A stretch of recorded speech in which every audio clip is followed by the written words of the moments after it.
No, ahí. Listo, seguimos.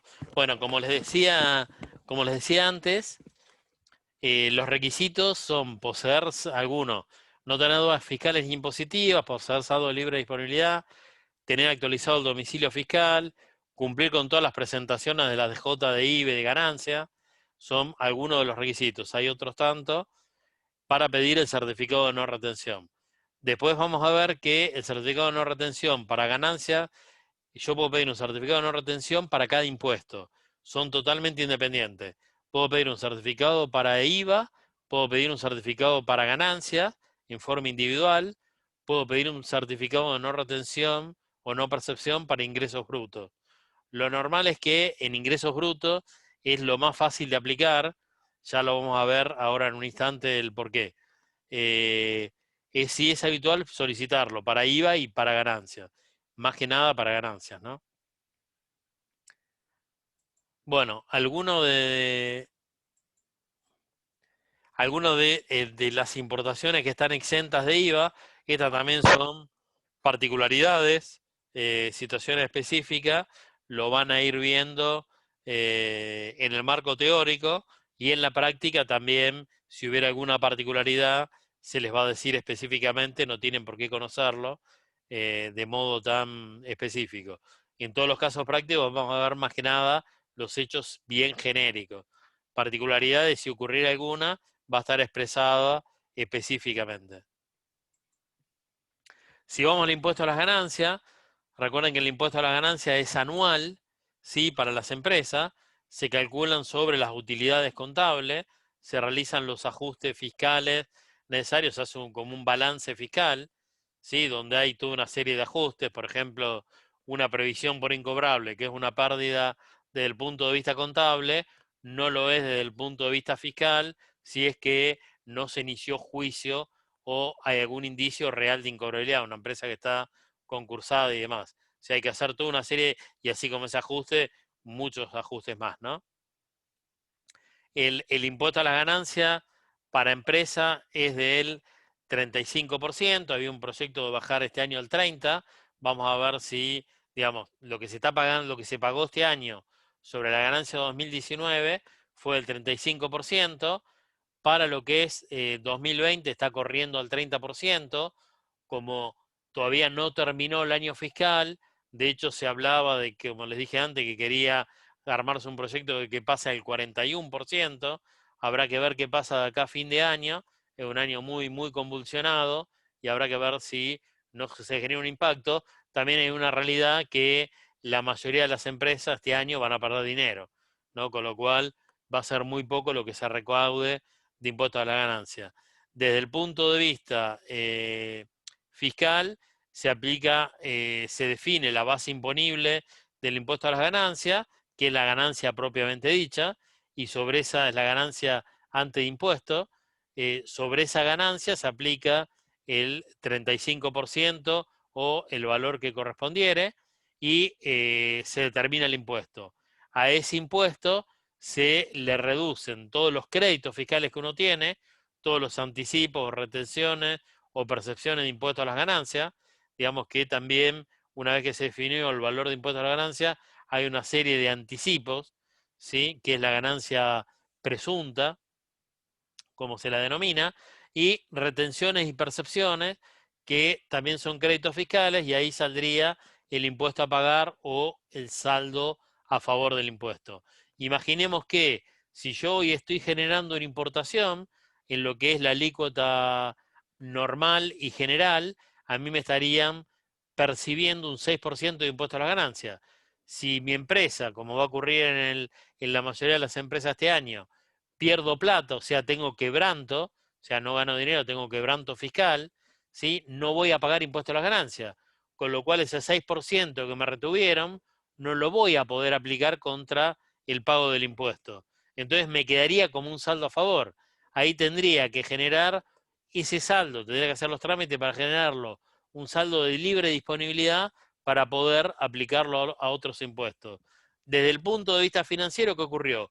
Que ese 6% que a mí me retuvieron, vamos al extremo, en la importación que yo tuve en el mes de enero 2020, cuando llegó el mes de diciembre, porque yo hasta que no finalizo el año no voy a conocer si gané o perdí plata, hasta que no llegué al cierre del año del 31 de diciembre de 2020, si tuvo un quebranto fiscal, eso inclusive, si uno tuviera que pagar impuestos, lo va a pagar recién en mayo o junio del año 2021, que es cuando se determina el impuesto.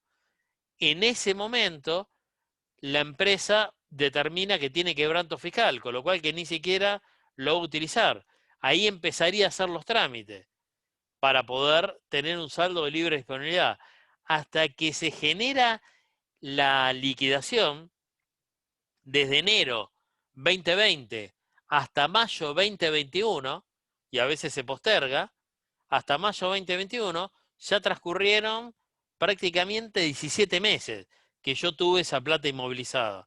Y ese crédito fiscal, que si bien contablemente me aparece como un activo, como un crédito fiscal, lo que ya los decía, desde el punto de vista financiero, tengo 17 meses como mínimo ya de esa plata inmovilizada, ¿sí? Si la operación ocurrió en diciembre, tendría 5, si ocurrió en junio, tendría 12, ¿sí? Dependiendo del momento en el que ocurra, pero son todos costos financieros implícitos vinculados con créditos fiscales que generan una importación que en realidad es costo de dinero. ¿Se entiende? Eso es situaciones que uno tiene que tomar en cuenta a la hora de tomar decisiones, y lo debiéramos tomar en cuenta también a la hora de decir, armo mi costo de importación, bueno, ¿cuál sería el impacto financiero? Nosotros lo estamos hablando para que tomen conciencia. Después, si tenemos tiempo, en la parte final de toma de decisiones, veremos algún caso, ¿sí? En los ejercicios de ahora, simplemente tomarlos del marco teórico, no vamos a estar incorporando costos financieros para simplificar la situación. La alícuota del impuesto a la ganancia en el 20, lo que se pagó este año, del 35%, y en el 2020 por ahora sigue siendo del 30%, y la percepción en la importación, si el responsable es inscripto, como ocurre en la mayoría de los casos, es del 6%, que sería el genérico, y si es un consumidor final, en realidad me va a impactar con el 11%. Alguna de las excepciones de percepción de este impuesto a la ganancia, si es un bien de capital, no se cobra, si es un bien de capital, un bien de uso, no se cobra impuesto a las ganancias. Si existe un certificado de no retención, no se cobra impuesto a las ganancias. Y si es una reimportación, tampoco se aplicaría el impuesto a las ganancias. Vamos al impuesto interno. El impuesto interno, como yo les comenté antes, en realidad me impacta sobre determinados productos, que está estrictamente definido en la ley de impuesto interno sobre qué producto se va aplicando. El impuesto lo paga en la primera etapa el fabricante, en este caso el importador, y solo se paga en una única etapa. Después se va trasladando junto con el producto, el precio del producto, y se va trasladando el impuesto por separado hasta que termine impactándolo en el consumidor final. Digamos que eso se va trasladando de etapa en etapa. La liquidación es mensual de acuerdo a quién se aplica el impuesto interno. En lo que es el cálculo del impuesto interno para el efecto de la importación, es un cálculo muy específico, muy particular, parece complejo, pero en realidad es siempre el mismo cálculo, ¿sí? Yo voy a partir de la base imponible. Recuerden que la base imponible es la misma base que yo tomaba el IVA 21, la percepción del 20, ganancias del 6, ingresos brutos del 2,5. Y solo el impuesto interno se va a aplicar si estrictamente me dice que es un producto que tiene impuesto interno. Son relativamente pocos en la gama de productos aquellos que tienen un impuesto interno. Entonces, yo parto de la base imponible, esa base imponible la incremento en un 30%, ¿sí? ¿Por qué se incrementa en un 30%? Porque lo dice la ley de impuesto interno, ¿sí? No hay ninguna lógica que yo pueda explicar otro porqué. Y después el impuesto interno va a dar un valor que es una tasa nominal anual. Esa tasa nominal anual, supongamos que es del 20%, ¿sí? Si fuera un impuesto interno del 20%, esa tasa nominal anual yo tengo que pasarlo a una TEA. Para convertir una nominal anual en una TEA, en una efectiva anual, yo voy a tomar la tasa sobre 1 menos la tasa. Esto quiere decir que yo tuviera una tasa ya lo vamos a ver desde el punto de vista práctico después, pero esto quiere decir que yo tuviera una tasa del 20%, la tasa del 20 sobre 1 menos la tasa del 20, me quedaría 0,20 sobre 0,80 y eso me daría una TEA del 25%. Le digo la del 20 porque me la acuerdo de memoria, la del 10 me da 0,11, 11, 11, ¿no? Son las únicas dos que recuerdo siempre. ¿Esto qué implicaría? Que a mí me va a quedar una base imponible, imaginemos que la base imponible sea de $1.000.000, la incremento en un 30%, con lo cual voy a tener $1.300.000, y la voy a multiplicar por 1 más la TEA. En este caso sería por 1,25, y después lo voy a multiplicar por la TNA, que era del 20%. Entonces me daría el millón por 1,3 por 1,25 por 0,20. Y ese sería el valor que voy a poner de impuesto interno cuando aparezca impuesto interno. Siempre es lo mismo, lo único que va a cambiar es la tasa.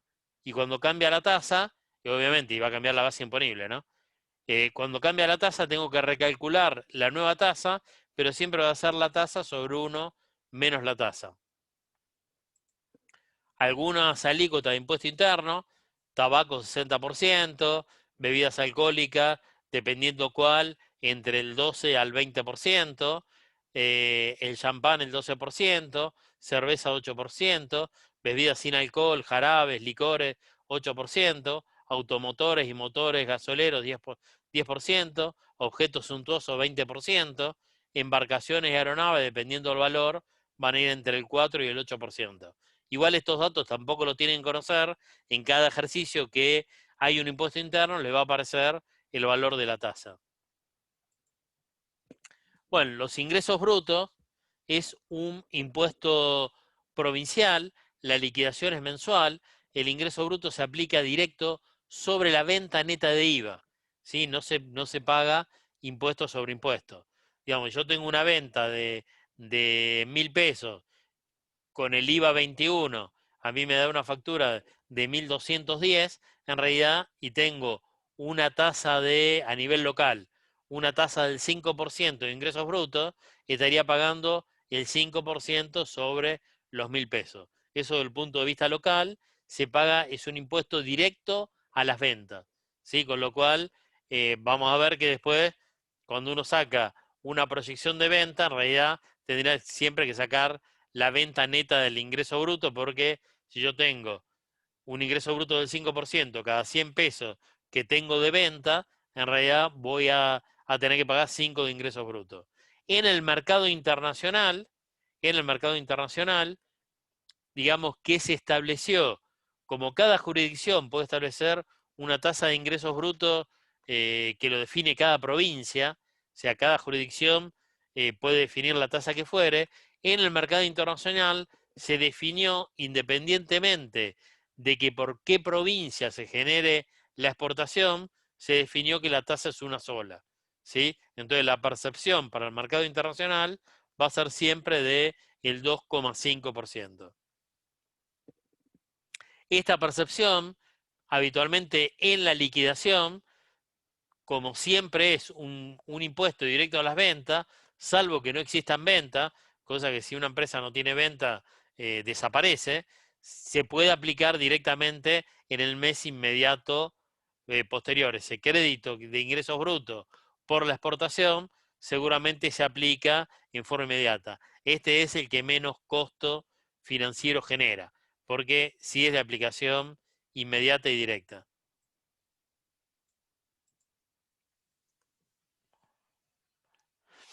Como dijimos recién, la percepción es del 2,5% y algunas excepciones también. Los bienes de capital están exentos, el importador, el consumidor final está exento. Si existe algún certificado de no retención, no se pagaría. Normalmente no se suele pedir un certificado de no retención para ingresos brutos porque, insisto, se aplica en forma inmediata, salvo que sea un proyecto importador de largo plazo. Por ejemplo, yo no sé, tengo un astillero, estoy haciendo un barco y necesito determinadas piezas que son importadas. No tengo venta de ese barco, sino que le voy a estar trasladando costos. En ese caso, por ahí uno lo puede estar pidiendo porque la verdad que la venta se va a generar en un momento N posterior. ¿Sí? Pero lo normal, lo habitual, es que no se pide un certificado de no percepción de ingresos brutos. Y para tener en cuenta, como el ingreso bruto se paga sobre la venta, en realidad lo que uno tendría que tener en cuenta es que cuando no va a existir una venta posterior, como el caso del consumidor final, como el caso de un bien de uso, entonces es que la excepción tiene un sentido lógico, no que así ocurra. Cuando hablábamos de otros costos de importación, bueno, acá alguna referencia de algunos: almacenaje, la agencia marítima, el gasto de transferencia de fondos del exterior o liquidación de divisas, eh, cualquier organismo que intervenga para generar certificados del que fuere, el despachante de aduana, todos los costos de tránsito de mercadería, los costos de acarreo. Digamos, acá podríamos hacer una lista de las comisiones bancarias, ¿sí? Podemos hacer toda una lista de un montón de costos adicionales que están vinculados con el comercio internacional. Tengan en cuenta que en el comercio internacional todo el trámite de cobranza se hace a través del sistema financiero, con lo cual ahí siempre va a haber costos atados al sistema financiero, comisiones o distintos gastos que me van a estar cobrando los bancos. Siempre va a intervenir un despachante de aduana, con lo cual voy a tener el despachante de aduana interviniente. Siempre tengo que presentar una serie de certificados, con lo cual depende quién me certifique, ese certificado va a haber algún organismo interviniente. Normalmente va a haber operación con una agencia marítima, con lo cual va a haber algún tipo de intervención, y todo eso me genera mayores costos vinculados exclusivamente con la operación del comercio internacional, ¿no? En este caso, con la importación. Y después un punto que lo venimos hablando continuamente, lo van a tener también en marco teórico, suele ser alguna pregunta que aparece también en los exámenes, ¿sí? Y está vinculado con la planificación financiera. Acá es importante las comunicaciones entre comercio exterior y la parte fiscal. Un ejemplo típico: imagínense que una empresa tiene una venta muy importante, ¿sí? Pero que en realidad la puede hacer este mes o la puede hacer el mes siguiente. Pero justamente el área comercial, como quiere cobrar la comisión sobre la venta, trata de hacer todo el esfuerzo y anticipa la venta para este mes, en el mes de septiembre. Y en realidad, esa venta, que es muy importante, es muy grande, cuando yo genero la venta, ¿qué me va a generar? Un débito fiscal, un IVA a pagar. Y la empresa tenía programada una importación muy importante, que esa importación va a estar llegando el 2 de octubre. Como el IVA se paga mensualmente, ¿qué va a ocurrir? Que la empresa en el mes de septiembre paga un paquete de plata de IVA, y en el mes de octubre le genera un paquete de dinero como saldo a favor. Esa no planificación generó que yo le dé plata a la FIP el día 30 y el día 2 genera un crédito fiscal enorme. ¿Qué hubiera sido en una programación lo más lógico? Facturémoslo en octubre, ¿sí? El comercial quiere la comisión, se la damos igual. No pasa nada, el gasto menor de esta operación, que en realidad estoy pagando un IVA altísimo, cosa que lo podría haber compensado en el mismo mes si hubiese habido una planificación fiscal.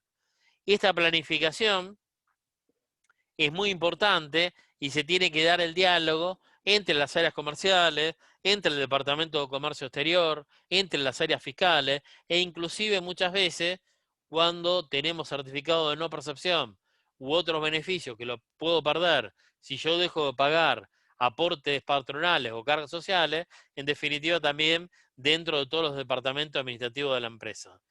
Cuando hay una importación temporal, considerarla como tal, no hacerla como definitiva y después volver a reexportar, porque yo tengo toda una serie de beneficios que en realidad no estoy pagando impuestos y simplemente por ahí tengo que garantizar, ya lo vamos a ver en forma específica, y mismo también en toda la gestión de los certificados de no retención o no percepción que en definitiva me van a generar un ahorro de costos también. O sea, todo esto que lo van a ver un poco más ampliado en el marco teórico y estuvimos charlando hoy bastante, es una necesidad que tiene la empresa, que muchas veces no existe este diálogo y se pagan muchos costos innecesarios que después se ven reflejados en un flujo de caja negativo, en tener créditos fiscales inmovilizados, cuando uno hubiera hecho una adecuada planificación,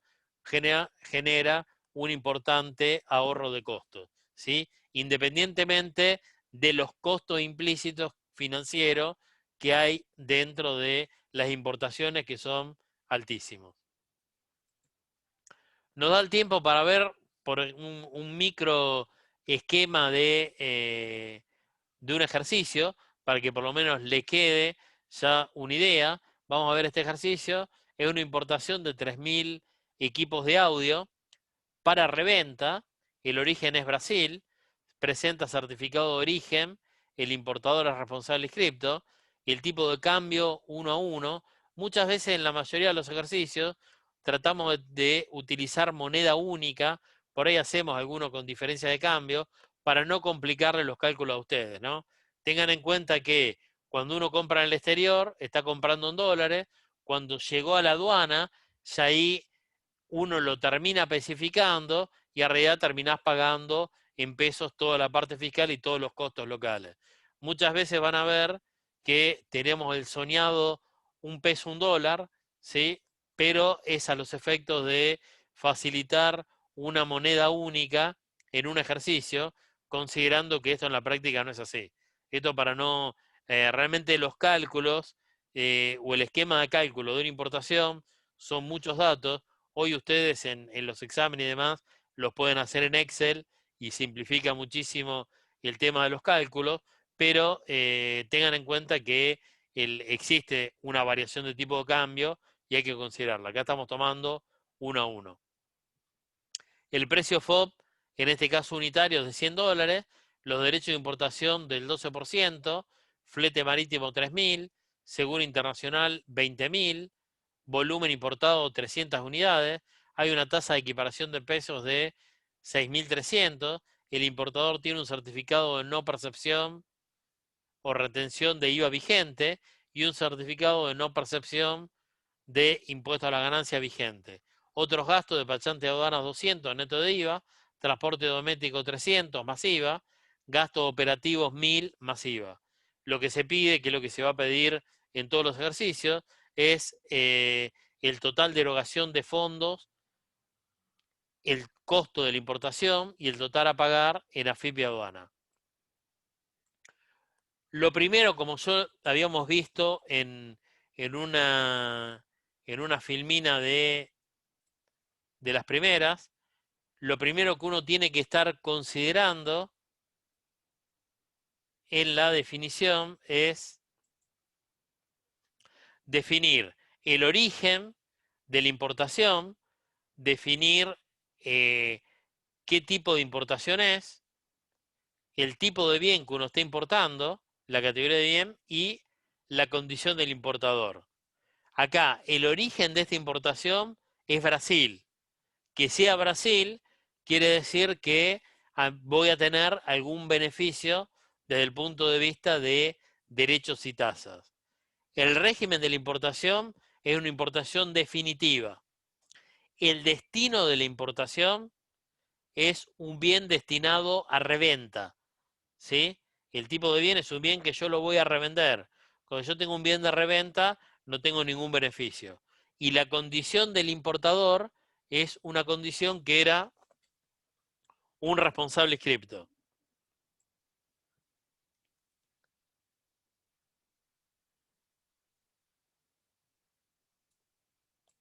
¿Sí? Origen Brasil, responsable inscripto, reventa del producto. ¿Estamos? Y es una importación, si es para reventa, obviamente definitiva, ¿no? Pues yo la voy a revender en mercado interno. Con lo cual, ni hace falta que me lo diga, ya para cuando uno sabe que va a haber una reventa en mercado interno, es una importación definitiva. Bueno, partimos del valor FOB, en una resolución, partíamos del valor FOB, teníamos 3.000 equipos al precio unitario de 100 cada uno, 3.000 equipos a un costo unitario de 100, me da 300.000 pesos. Después tenía como flete internacional 3.000 y como seguro internacional 20.000.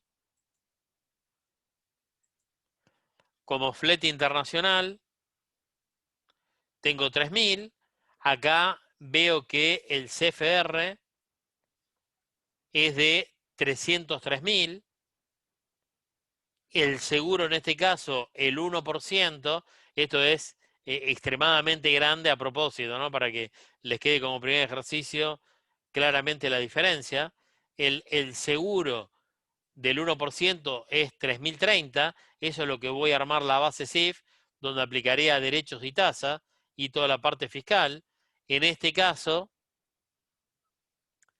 yo voy a tener un seguro real que fue 20.000, ¿sí? Contra los 3.000 va a haber un ajuste del seguro de 16.970 que voy a tener que incorporar más adelante, ¿sí?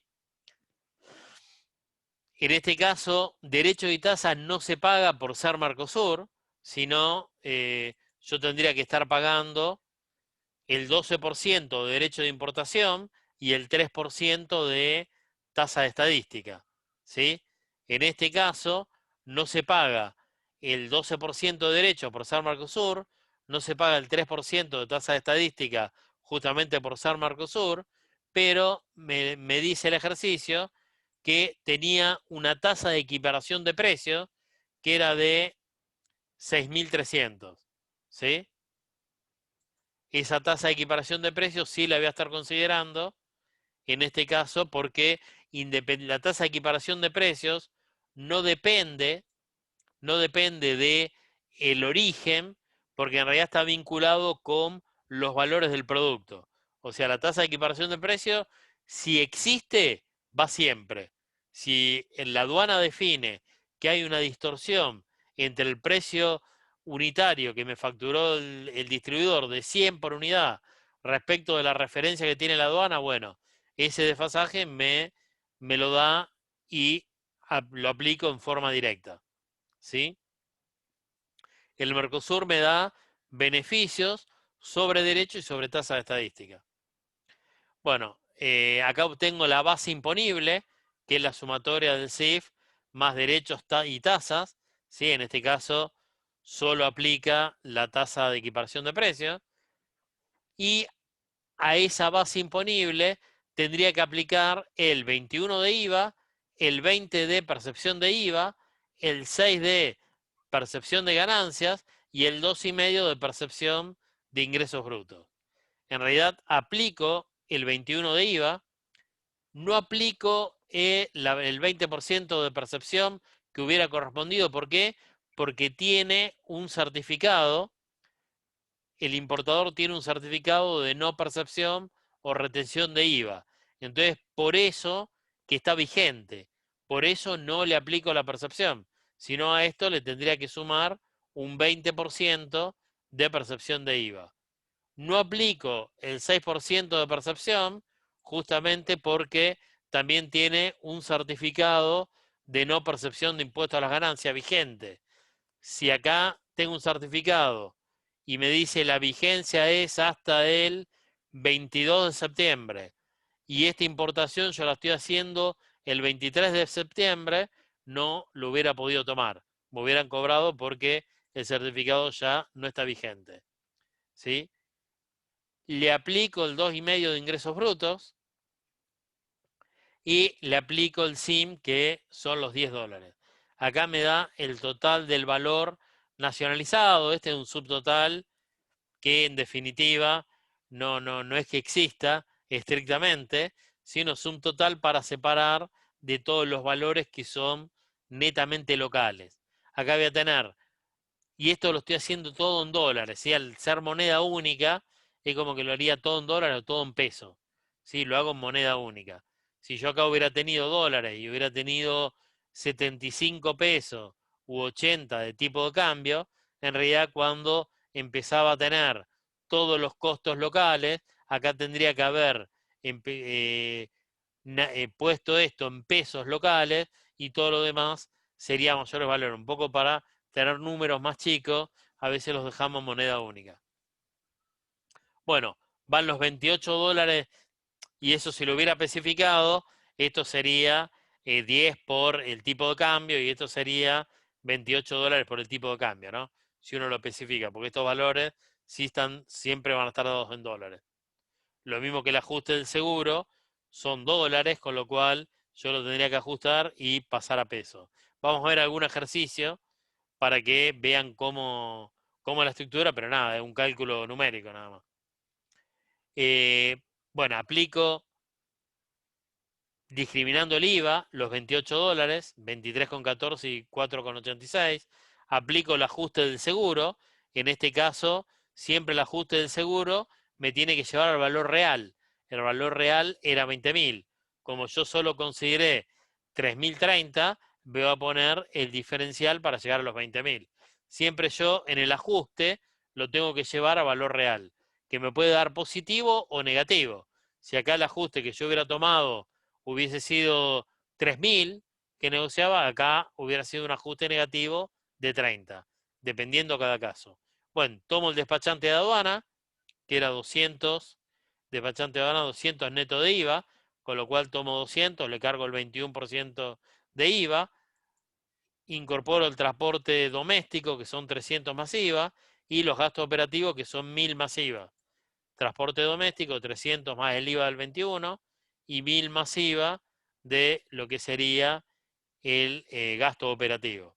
Esto me da un total de erogación de fondos, que el total de erogación de fondos es la suma total de todos los conceptos, de 404.551, y el costo de la importación, que estaría sumando la base imponible, que atacás todos costos, más el SIM, más el escaneo sin IVA, más el ajuste del seguro, más el despachante de aduana sin IVA, más el transporte doméstico sin IVA, más el gasto operativo sin IVA. Eso me daría 330, 833. O sea, base imponible más SIM, más gastos locales sin IVA, más menos el ajuste del seguro. Y el total a pagar en AFIP y aduana, que en este caso sería la sumatoria de los derechos y tasas, más toda la sumatoria fiscal. Este valor es importante también considerarlo porque es un valor que yo le tengo que transmitir a mi cliente de lo que va a tener que pagar cuando llegue la mercadería. Lógicamente acá podríamos, en algún caso, hay gente que incluye también los 10 del SIM, no estaría mal, porque también lo tengo que pagar en ese momento. ¿Sí? Pero, digamos, es un dato a tener en cuenta de qué plata tiene que considerar la empresa en el momento en que llegue, tiene que prever, tener en el momento en que llegue el barco al puerto, ¿sí? Para poder nacionalizar de inmediato el producto, ¿sí? Bueno, este sería un esquema de ejercicio. Me quedan 3 minutos. Vemos rápido esto, por lo menos para que les quede un ejemplo de impuesto interno, ¿no? Solo de impuesto interno.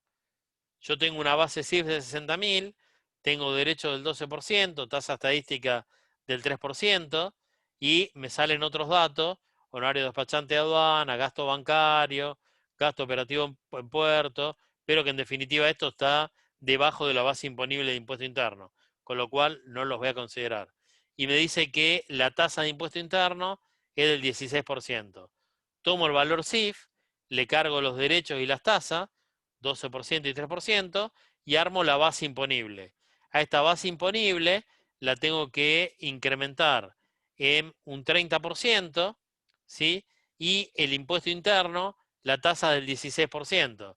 Recuerden que esta tasa, que es una tasa nominal anual, yo la tengo que pasar a una efectiva. La efectiva es la tasa 0,16 sobre 1 menos 0,16, que es lo que tenemos acá. 0,16 sobre 1 menos 0,16 me da 0,16 sobre 0,84 y eso me da una tasa de el 0,1904%, ¿sí? Esta sería la tasa efectiva. Cuando aplico el cálculo, vamos a la fórmula que habíamos visto al principio, que era la base imponible incrementada en un 30% por 1,30 por 1 más la TEA. 1 más la TEA me da 1,19047, ¿sí? Que es lo que sacamos recién, por 0,16, que es el impuesto interno propiamente dicho. Entonces, para esta importación, ¿sí? El total de impuesto interno que uno tendría que estar pagando es 17.085.